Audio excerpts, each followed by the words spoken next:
আসসালামু আলাইকুম ওয়া রাহমাতুল্লাহ। প্রিয় দর্শক, প্রিয় নবীজি সাল্লাল্লাহু আলাইহি ওয়াসাল্লাম হাদিসে ইরশাদ করেন, আল্লাহ তাআলার ৯৯টি গুণবাচক নাম রয়েছে।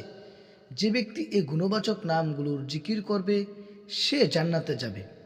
আল্লাহ তাআলার এই গুণবাচক নামগুলোর জিকির, আসগার ও আমলে রয়েছে আলাদা আলাদা ফজিলত ও উপকারিতা। আল্লাহ তাআলার গুণবাচক নাম সমূহের মধ্যে আল ওয়াজিদু একটি। নীরবে ও নির্জনে এই আমলটি করলে আল্লাহ তাআলার ধন সম্পদ বৃদ্ধি করে দেন। আল ওয়াজিদু অর্থ এমন মুখাপেক্ষীহীন সত্তা যিনি কারো কাছে কোনো কিছুর জন্য মুখাপেক্ষী নন। আল্লাহর গুণবাচক নাম আল ওয়াজিদু। যে ব্যক্তি খাবারের সময় প্রত্যেক লোকমায় আল্লাহ তাআলার পবিত্র গুণবাচক নাম আল ওয়াজিদু পাঠ করবে তা ওই ব্যক্তির শরীরে নূর হয়ে যাবে।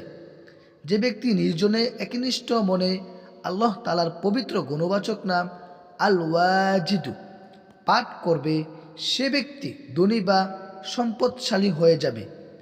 আল্লাহ তাআলা মুসলিম উম্মাকে আল্লাহ তাআলার গুণবাচক নাম আল ওয়াজিদু পড়ার তৌফিক দান করুক। তো দর্শক, আমরা যদি আল্লাহ তাআলার গুণবাচক নাম আল ওয়াজিদু পড়তে পারি, এই নিয়মে পাঠ করি যদি, তাহলে আল্লাহ তাআলা আমাদেরকেও কোটিপতি বানাবেন, ধনী বানিয়ে দিবেন ইনশাআল্লাহ তাআলা। দুনিয়া আমাদের পায়ে এসে পড়বে, কোনো কিছুর অভাব হবে না, রিজিক আসতেই থাকবে ইনশাআল্লাহ। তো দর্শক, এতক্ষণ ধরে আমাদের সাথে থাকার জন্য আপনাকে ধন্যবাদ। আসসালামু আলাইকুম।